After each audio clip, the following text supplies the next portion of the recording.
Alhamdulillah, ahmaduhu wa asta'inuhu wa astaghfiruhu wa astahdih. Asyhadu an la ilaha illallah wahdahu la syarika lah wa asyhadu anna Muhammadan abduhu wa rasuluh.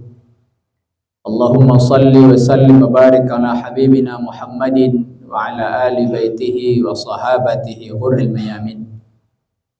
Usikum wa nafsi bittaqwallah faqad fazal muttaqun. Qala ta'ala a'udzu billahi minasyaitonir rajim. Bismillahirrahmanirrahim.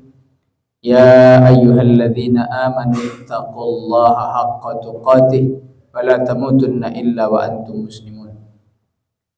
Wa qala ta'ala qul ya ibadiyalladzina asrafu ala anfusihim la taqnatu min rahmatillah. Innallaha yaghfirudz dzunuba jami'a innahu huwal ghafurur rahim. Allahumma ij'al jam'ana hadza jam'an marhuma wa tafarruqana min ba'dihi tafarruqan ma'suma waghfir lana wa li abaina wa ummahatina wa sairil muslimina wal muslimat min masyariqil ardi ila magharibiha bi rahmatika ya man anta ala kulli syai'in qadir. Jemaah Jumat yang dimuliakan oleh Allah, alhamdulillah, bersyukur kita kepada Allah, kita puji Dia, kita sanjung Dia setinggi-tinggi pujian, setinggi-tinggi sanjungan, bersyukur atas nikmat karunia yang telah Dia anugerahkan. Kita berada di penghujung bulan Zulqa'dah, salah satu bulan haram. Zulqa'dah juga salah satu di antara bulan haji. Bulan haji dimulai dari Syawal, Zulqa'dah dan Zulhijjah, 3 bulan. Bulan haram dimulai dari Rajab, Zulqa'dah, Zulhijjah dan Muharram. Ada 4 bulan Rajab, ada 4 bulan haram, termasuk diantaranya Rajab. Kata Nabi sallallahu alaihi wasallam, "Salasah mutawaliyat", 3 berturut-turut. Zulqa'dah, Zulhijjah dan Muharram. Sementara Rajab terpisah sendirian. Bulan ini adalah bulan yang istimewa, diberikan oleh Allah kebaikan-kebaikan yang banyak di dalamnya. Yang paling penting dalam bulan ini adalah menjauhi maksiat-maksiat, dosa-dosa, kezaliman-kezaliman. Allah pesankan kepada kita, fala tazlimu fihinna anfusakum. Kalau kalian berada di bulan-bulan haram, janganlah kalian menzalimi diri kalian, kata Allah Subhanahu wa taala. Mudah-mudahan Allah jauhkan kita dari sebarang kezaliman zahir ataupun batin, sehingga kita termasuk di antara orang-orang yang beruntung mendapatkan fadilah dari Allah Subhanahu wa taala.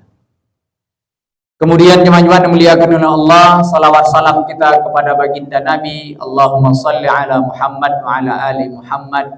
Qudwah kita, teladan kita, meninggalkan untuk kita 2 pegangan pokok. Kitabullah wa sunnatu Rasulillah. Kitab Allah, Al-Quran, dan sunnah Nabi sallallahu alaihi wasallam. Suatu ketika Abu Dzar Al-Ghifari, sahabat Nabi sallallahu alaihi wasallam, meriwayatkan hadis Nabi sallallahu alaihi wasallam.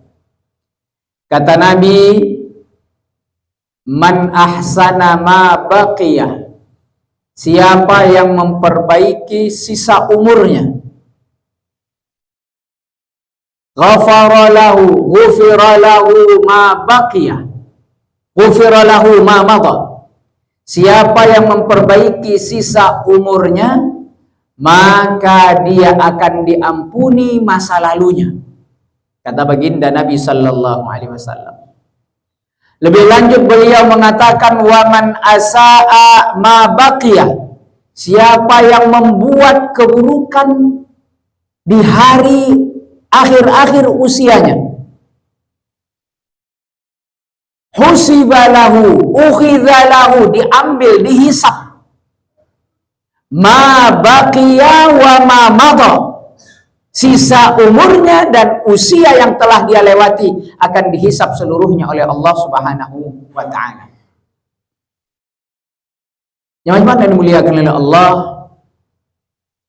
bisa dipastikan bahwa semua kita pasti akan kembali kepada Allah Subhanahu wa taala. Cepat atau lambat pasti akan kembali. Kullu nafsin dha'iqatul maut. Semua yang bernyawa pasti akan dimatikan oleh Allah Subhanahu wa taala. Kullu bani Adam khata'un, semua anak Adam ini melakukan kesalahan, kata baginda Nabi. Wa khairul khata'in, sebaik-baik orang yang telah melakukan kesalahan, at-tawwabun, adalah orang-orang yang bertaubat. Orang-orang yang memperbaiki dirinya setelah dia melakukan perbuatan dosa. Suatu hari Imam Hasan Al-Basri bertemu dengan seorang yang relatif usianya tua. Di usia tua biasanya orang akan lebih banyak melakukan amalan salih, melakukan kebaikan, rajin ibadah, jauh dari maksiat. Tapi orang yang dilihat ditemui oleh Hasan Al-Basri ini jauh daripada apa yang diharamkan. Usianya tua, perbuatan maksiat belum sepenuhnya dia tinggalkan, perbuatan ketaatan belum sepenuhnya dia kerjakan. Lalu Imam Hasan Al-Basri berupaya untuk memberikan nasihat kepadanya. Ya Syekh, wahai orang tua, bagaimana hari ini adalah kalau ini hari terakhirmu, tidaklah engkau kembali ke dalam rumahmu kecuali kembali dalam keadaan mati. Kata orang tua tadi, inna lillahi wa inna ilaihi raji'un. Wahai imam, memang kita ini milik Allah dan kita pasti akan kembali kepada Allah. Kata Imam Hasan Al-Basri, ala ta'rifu ma tafsiruhu, tahukah engkau tafsir inna lillahi wa inna ilaihi raji'un? Orang tua tadi menjawab, fama tafsiruhu imam, apa tafsirnya imam? Jelaskan kepadaku. Kata Imam Hasan Al-Basri, inna lillahi wa inna ilaihi raji'un, kita ini milik Allah dan kita akan kembali kepada Allah. Setiap yang kembali kepada Allah pasti akan ditanya oleh Allah. Kata baginda Nabi sallallahu alaihi wasallam, la tazulu qadama 'abdin, tidak akan bergeser kaki seorang hamba, tidak akan maju ataupun mundur, tidak akan ke surga ataupun ke neraka, hatta yus'al 'anil arba', sampai hamba itu ditanya 4 perkara oleh Allah. Secara umum akan ditanya an umrihi, tentang umurnya, fi ma'afna, untuk apa dihabiskan umurnya secara umum. Dan secara khusus an syababihi, masa mudanya. Umur secara umum ditanya, secara spesifik masa muda apa yang dia kerjakan. Masa-masa produktif akan ditanya oleh Allah. Dan juga akan ditanya oleh Allah an ilmihi, ilmunya, apakah dia amalkan, apakah kebaikan yang dia kerjakan dengan ilmunya atau malah sebaliknya, akan ditanya oleh Allah. Yang keempat, Allah pasti akan tanya an malihi, dari hartanya akan ditanya oleh Allah. Dari mana, untuk apa? Kalau dia dapatkan dari yang halal, dia gunakan untuk yang haram, celaka. Dapat dari yang haram, digunakan yang halal, celaka. Terlebih lagi dapatnya haram, digunakan untuk yang haram, semakin celaka. Yang selamat cuma satu, dapatnya halal, dia belanjakan untuk yang halal. Ini saja orang yang selamat. 3 binasa dan celaka, 1 saja yang selamat. Dapatnya halal, dia belanjakan untuk yang halal. Pasti akan ditanya 4 perkara bagi setiap kita yang akan dimatikan oleh Allah Subhanahu wa taala. Kita tidak akan masuk ke dalam surga atau tidak akan masuk ke dalam neraka sampai kita menjawab pertanyaan itu, dari mana, untuk apa. Kemudian Imam Hasan Al-Basri lebih lanjut menjelaskan, ketika engkau kembali kepada Allah dan pasti akan ditanya oleh Allah, pastikan jawabanmu adalah benar. Pastikan jawabanmu benar, karena pasti akan ditanya. Allah tidak akan lupakan kita. Allah tidak akan lewatkan seorang pun di antara kita, pasti akan ditanya. Bahkan para nabi pun ditanya. Para nabi pun ditanya, wahai Nuh, hal ballaghta risalati, apakah engkau telah sampaikan risalahku? Ditanya. Wahai Ibrahim, hal ballaghta risalati, apakah engkau sudah sampaikan risalahku? Semua nabi dan rasul ditanya. Konon lagi kita sebagai hamba biasa pasti akan ditanya oleh Allah. Kata Imam Hasan Al-Basri, karena engkau pasti akan ditanya, pastikan jawabanmu benar. Orang tua tadi merasa bahwa dia khawatir jawabannya salah, jawabannya keliru. Ya Imam, famal hilah, kalau begitu apa upayaku supaya jawabanku bisa benar, wahai Imam? Maka Imam Hasan Al-Basri membacakan riwayat hadis Nabi sallallahu alaihi wasallam. Man ahsana ma baqiya, siapa yang memperbaiki sisa umurnya, ghufira lahu ma madha, masa lalunya akan dihapuskan oleh Allah Subhanahu wa taala. Datang kepada Nabi sallallahu alaihi wasallam seorang sahabat. Yang sahabat ini masa lalunya kelam luar biasa. Namanya Ikrimah. Ya Rasulullah, engkau tahulah siapa aku.